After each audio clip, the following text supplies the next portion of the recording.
Welcome to Meeting of the Moms, a place to talk about all the things. I'm Lorna Adams. I'm a wife, mom, and certified life coach. I think being with people makes anything a party. Thanks for coming to ours. I'm here with my good friend Amy. For years, we've spent the early morning hours running and talking together before diving into our days.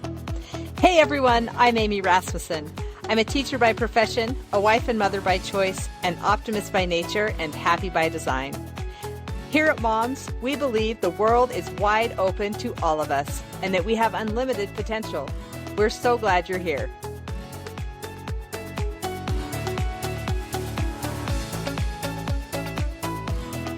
So as we were getting on today to work on our podcast stuff, I was just thinking, I don't know how today's going to go because I'm not in a fantastic place emotionally. And so I decided to shoot Nels a text. And I realized as I was thinking of what to text him, I'm like, oh, I'm in a shame storm. I'm having this feeling of like, because of something that happened last night, I am now like unlovable. Now, logically, I know that I'm still lovable, but I just realized that was the feeling I was having. And so we've been talking a lot about Brene Brown's Gifts of Imperfection. And so I just looked up her definition of shame, not when I was texting Nels, but like right now. And she says, shame is basically the fear of being unlovable. Shame is the intensely painful feeling or experience of believing that we are flawed and therefore unworthy of love, belonging, and connection. So I just didn't like how I brought something up yesterday. And even like right after I did it, I was like, yeah, that's not what I was going for. And, Nels wasn't in a great place. Sometimes that happens and the two of you can just be like, oh, okay, do over and it's fine. That was not last night for us. And so it was still affecting me today as we got on. And I was so glad that I just thought, this right here is shame. I can name this. And so I sent him a text and I just told him, I'm not liking what happened last night. I'm feeling all kinds of shame. And we were out on a walk when it happened. And anyway, and so then I just asked him for what I needed. I just said, this would really help me. I said, I'm working on my stuff, but this would really help me. And he texted back pretty quickly and just gave me exactly what I asked for. And it was amazing to me that just being able to identify it for myself and then name it and then ask him for what I needed gave him the opportunity to even give me what I needed. So that was cool. Well, and that's what I'm saying. I think it's pretty remarkable that you did all three of those things, right? You realized you were in it and you're able to name it. And then you were able to reach out to him and say, this is what I'm really struggling with and what I could really use. I think a lot of times I feel like with shame, it's easy to hide and be like, I'm not going to tell anyone. I'm not reaching out. I'm just going to like seclude myself from everyone, right, including a spouse and kids and whatever. And so I think that's pretty remarkable that you were at a place where you're like, okay, I know that this is what would help me and I'm going to ask him and see if he'd be willing. So way to go, Amy. No, that's so thank good. You. Well, just to be clear, I mean, I wasn't there instantly, right?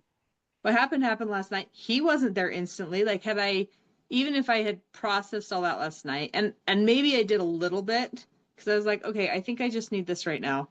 But I'm also recognizing that because of how I introduced all of this, you're probably not at a place to give it. I even said that to him, right? So I think sometimes we hear someone else's story like this and we're like, oh, I guess if I'm doing it right, I just am like, oops, shame. And then I say what I need and then I get what I need. And it's like 5 seconds. But it was a rough night and I didn't sleep well the night before just because I was up late and had fun with friends and whatever. And then I didn't sleep well last night. So then tiredness was also there.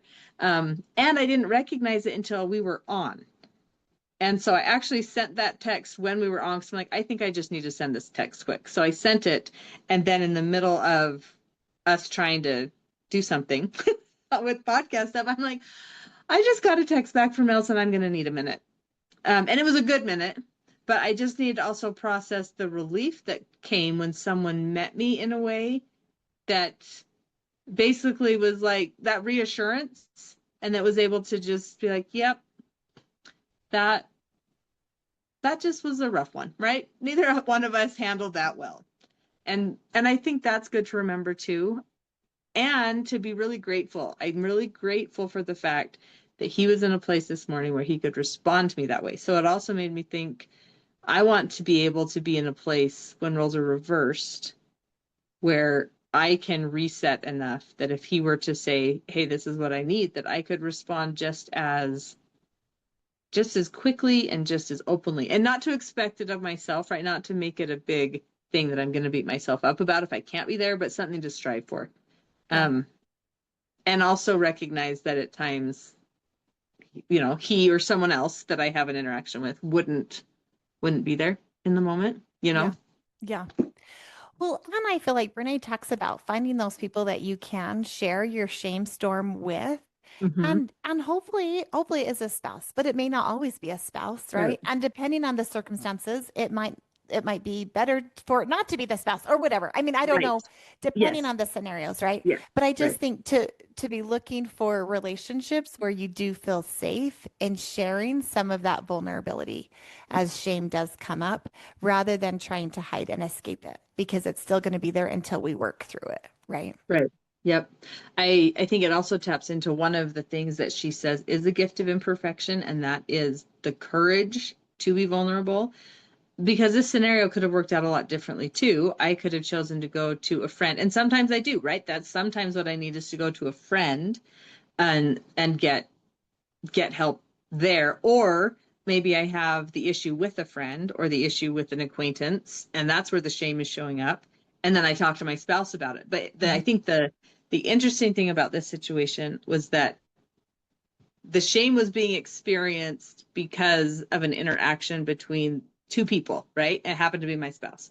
And then I was able to go to the person with whom that shame storm had kind of been brewed and resolve it there. And I think that if we can recognize when those things happen and when we have relationships or moments when those things can happen, it can help build trust in that relationship as well. And then just recognize that that's actually like a building experience to have someone say, yes, you acted that way with me, and now you've come to me and said you're feeling bad about it, and I'm willing to extend that, that love, because the whole idea is that shame is the fear of being unlovable. So really what we need in that moment is someone to accept us. And it's amazing when it's the very person who our behavior affected Yeah. negatively, Yeah. right? um so that, I think that's cool too, to just think of the courage, and then just the relief. I needed a minute. So it's like, okay, Lorna, like I can't record. We were trying to record not this but something else, and it's like, I need a minute because I'm feeling a little teary. But it was like the tears of relief, of just like, okay. So not just the logic of like, well, of course I'm still lovable or whatever, which I could have done on my own. Um, but I think that feeling of relief is good to sit in for a minute too, right? And it's relief and it's gratitude and it's all those things. So I was also really grateful that you were willing to extend, um, like, okay, yep, sure, like I'll work on something for a second, like you. And I even said I need to get up and just go move for a minute. I need to just walk around.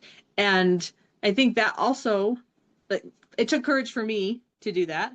Um, and we're good friends. We're like really good friends. But I could have just sat there and tried to suck it up and stuff it down and be like, and then I wouldn't have even gotten to feel the relief Yeah. as fully. Right. So Right. it was just, and I feel so much better. I felt so much better for the rest of the time as we worked today, um, because of all of those little things. And so I'm Yeah. trying to remember for myself, this is what it looks like for me to show up in line with my values. And it wasn't all pretty. It was kind of messy, kind of ugly, kind of painful, kind of, I don't know that I really felt embarrassed with you, but definitely vulnerable. Yeah. So just trying to, even by talking about it, trying to have it solidified in my mind as something that can help me in another instance. Absolutely. And I do love that you pointed out that vulnerability does connect us. I think that sometimes we want other people to be vulnerable with us. Like, why don't they just share? And they should, I want to hear all the things. But sometimes we're not willing to be vulnerable with them. Yeah. And so I think that's that same kind of idea is like finding those relationships that really you feel like you can be vulnerable with and they can too. I'm grateful that I was able to be here and we were able to work, like give you the space to work through Right. it and then we could move on. Right. But I Yep. do feel like that really does connect relationships, right? As there's some vulnerability in there. There really is some bonding. And I think some of my closest relationships are with the people that I can be open with and say, this is really hard and I'm really struggling. And can you help me out maybe or help me talk through this? And anyway, I just think that is so beautiful to have those relationships that can really help us keep moving forward because that really is the goal, right? To keep progressing and working through all of our things because we all have it at various times. Yep. I think this is why from time to time each of us has told the other that we've been so grateful for Meeting of the Moms and the longevity of it. That right in this moment in real time, we're at like 10 years of doing this kind of talking and book studies or bringing up things in addition to our exercising together, right? And that it's hard to build. Sometimes it's hard to build a friendship like that in adulthood or friendships like that in adulthood, but it is possible. And it's really rewarding, even at times when you're the one who gets to give me a little grace and be like, okay, take a minute. Or when I'm the one who's like, oh, you didn't sleep well, so we're not exercising because you've got to sleep in. Okay, right? We've both done both of those things, but Yeah. it makes me grateful for this friendship and this forum as well, to be able to just explore it and even just celebrate the brave thing. Absolutely. Absolutely. Way to go. Good job, Amy. Well, thanks. Thanks. Thanks for Thanks being a for, partner with me. yeah. And thanks for being vulnerable enough to share this on our podcast. Like, good job on sharing it with the others because we all do feel this way from time to time. This is just part of being a human being. So Yes, thanks for it being is. real.